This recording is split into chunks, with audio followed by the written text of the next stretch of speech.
What's up, folks? Aaron here, and I was definitely not dreaming of a white Easter. Okay, in fact, I don't think anyone has ever said they were dreaming of a white Easter. There's no white Easter songs. There's no, you know, Easter bunny hopping through a field of snow songs.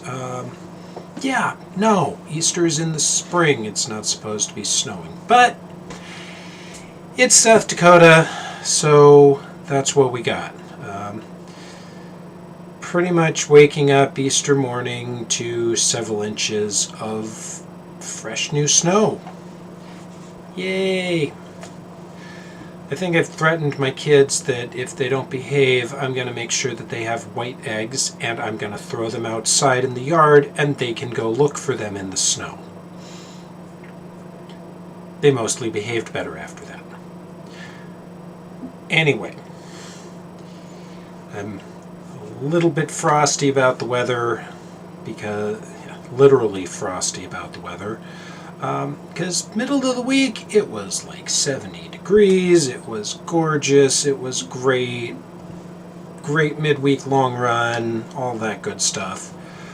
Today, well, I'm shooting this from my office closet here, obviously, rather than post-run, because I did get my run in, but I also packed it in early because I started my run and it was a nice 60 degrees with a little bit of wind, and by the time I ended my run, it was 50 degrees with a lot more wind, and I was not geared for that, and I could see the storm front coming, and I'm just like, nope, we are packing this in before it gets any colder and I potentially hurt myself.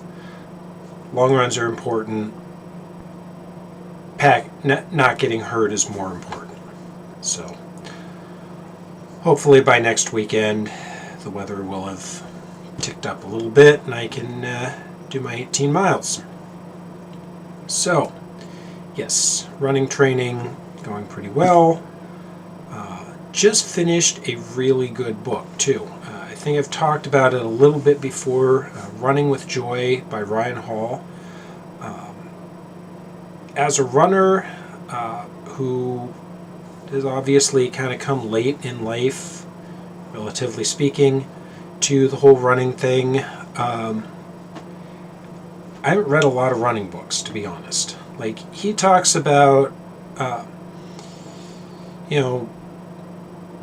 knowing he wanted to be a runner from an early age and being a runner in high school and watching Chariots of Fire over and over again, and I didn't do any of that. I didn't like running.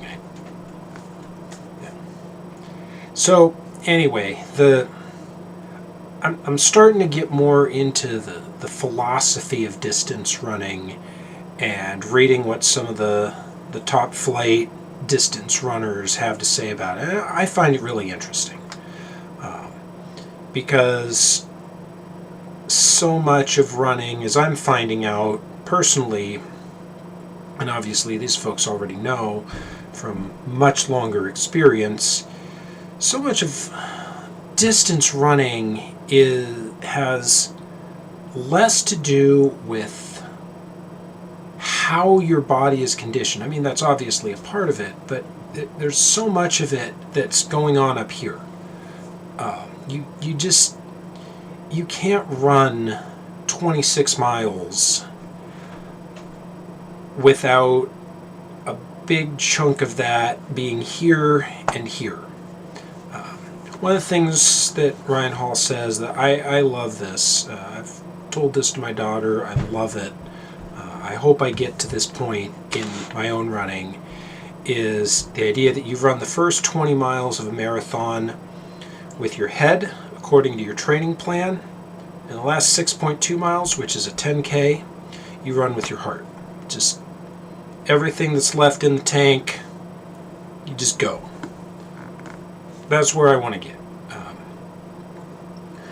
My daughter asked me today why I like running, and it's, a lot of it is another thing Ryan Hall said at the end of his book, which is, it's a challenge, and it's pushing yourself to the limit and maybe a little beyond your limit, finding out you have a new limit now and pushing that, and you don't always succeed.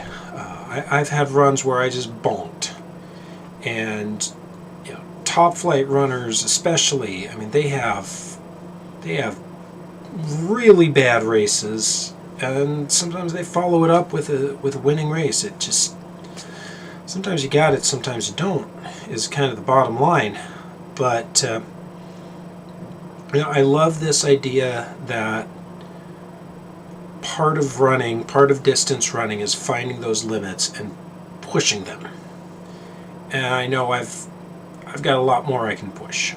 So I think that's an exciting challenge for me, the idea that I'm nowhere near done yet. I'm nowhere near where there is a physical limit for me. I know that.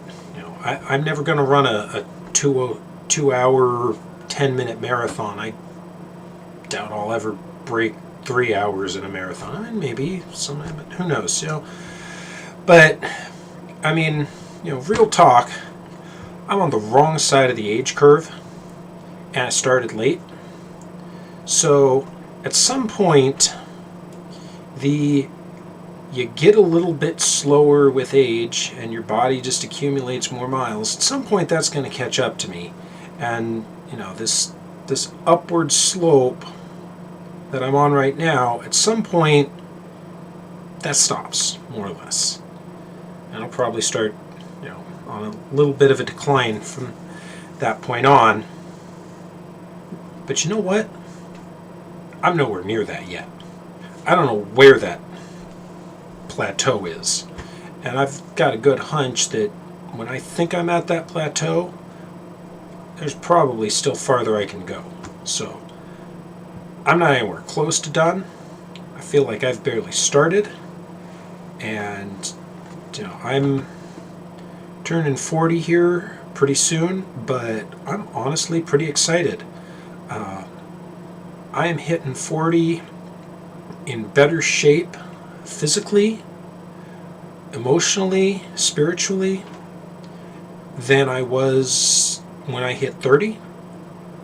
And yeah, I'm excited. Honestly, I don't know where my limits are, and I'm going to keep pushing them until I find them. So I don't care if it's snowing outside. I mean, I'm probably not going to go run in the snow. But hey, Easter's a cross-training day anyway, so I'll probably just do some yoga in the afternoon. But, I got a long way to go, and that's exciting. So hopefully y'all are out there, push your limits, and hope you have a blessed Easter. Remember that He is risen, and we'll see you next week. All right, till then, I'm Aaron from stickstorescotch.com, and remember, keep your knees in the breeze, shiny side up, and wash your dang hands, folks. Bye.